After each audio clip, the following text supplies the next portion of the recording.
நரேந்திர மோடியோட தேசிய கல்விக் கொள்கை 2020 நிராகரிக்கிறோம்னு சொல்லிட்டு மாநில கல்விக் கொள்கை குழு கொடுத்த அறிக்கையே நிராகரிச்சு ஒரு கல்விக் கொள்கையை வெளியிட்டிருக்காரு ஸ்டாலின். மாநிலத்துக்குன்னு தனி கல்விக் கொள்கை கொண்டு வர ஓய்வு பெற்ற நீதிபதி முருகேசன் தலைமையில 14 பேர் கொண்ட குழு அமைச்சு 2024 உத்தரவிட்டாரு ஸ்டாலின் ஐயா. எப்படியோ ஒரு வழியா முடிச்சு 2024 ஜூலை 1ஆம் தேதி இதையெல்லாம் நிறைவேற்றுங்கன்னு ஸ்டாலின் கிட்ட அறிக்கையை கொடுத்தா ஒரு வருஷம் கழிச்சு அவங்களுக்கே அதிர்ச்சியை கொடுத்துட்டாரு. அதுதான் மாநில கல்விக் கொள்கை 2025.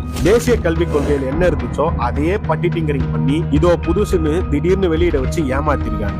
தேசிய கல்விக் கொள்கை பக்கம் 21 எண் 5-9 பாதுகாப்பான உட்கட்டமைப்பு அனைத்து பள்ளிகளிலும் வழங்கப்படணும்னு போட்டிருக்கு. அதையே மாநில கல்விக் கொள்கை பக்கம் 16 எண் 2-3-4 போட்டிருக்கு. NEP பக்கம் 23 எண் 5.21 சிறப்பு தேவைகள் கொண்ட குழந்தைகளுக்கான பயிற்சின்னு இருக்கு. அதையே SCP பக்கம் 17 எண் 6 இருக்கு. இது சில உதாரணம் தான். என்னைய காப்பி எடுத்து வச்சிருக்கீங்கன்னு கேட்டா அப்படி இப்படிதான் இருக்கும்னு சொல்றாரு அமைச்சர் அன்பில் மகேஷ். பள்ளி குழந்தைகள் இடைநிற்றல் விகிதம் 7.7% அவங்களே ஒத்துக்கிட்டு இருக்காங்க. அதையெல்லாம் சரி செய்ய அரசு பள்ளிகள் தரத்தை உயர்த்தி நிதியை அதிகரிக்கணும்னு குழு கொடுத்த அறிக்கையில இருக்கு. ஆனா தமிழ்நாட்டுல மொத்தம் 37,554 அரசு பள்ளிகள்ல 52.75 லட்சம் மாணவர்கள் படிக்கிறாங்க. அதே வெறும் 12,970 தனியார் பள்ளிகள்ல 63.42 லட்சம் மாணவர்கள் படிக்கிறாங்க. இதுல ஆளும் திமுகவோட ஆட்களோட பள்ளிகள் பாதிக்கு மேல இருக்கும். அரசு பள்ளிகள்ல படிக்கிறது பெருமைன்னு வாயில சொன்னாரே தவிர நிதியை உயர்த்தல. எங்கேயா நாங்க கொடுத்த அறிக்கைன்னு நிதியரசர் குழு கேட்டுடுமோன்னு அவங்களுக்கே அழைப்பு விடுக்கலையா ஸ்டாலின் அரசு. ஆட்சிக்கு வந்து ஒரு 100 குழு போட்டாலும் ஒரே ஒரு குழு கொடுத்த அறிக்கையை கூட ஒழுங்கா நிறைவேற்றாத சாதனையை தமிழ்நாட்டில் நெருங்கின ஒரே சிஎம் ஸ்டாலின் அவர்கள் மட்டும்தான். 1000 கோடி கொடுத்தாலும் ஒன்றிய பாஜகவோட தேசிய கல்விக் கொள்கையை ஏத்துக்க மாட்டோம்னு மேடையில பேசிட்டு டெல்லிக்கு போயிட்டு எத்தனை கோடிக்கு சமாதானம் ஆனாரோ தெரியல.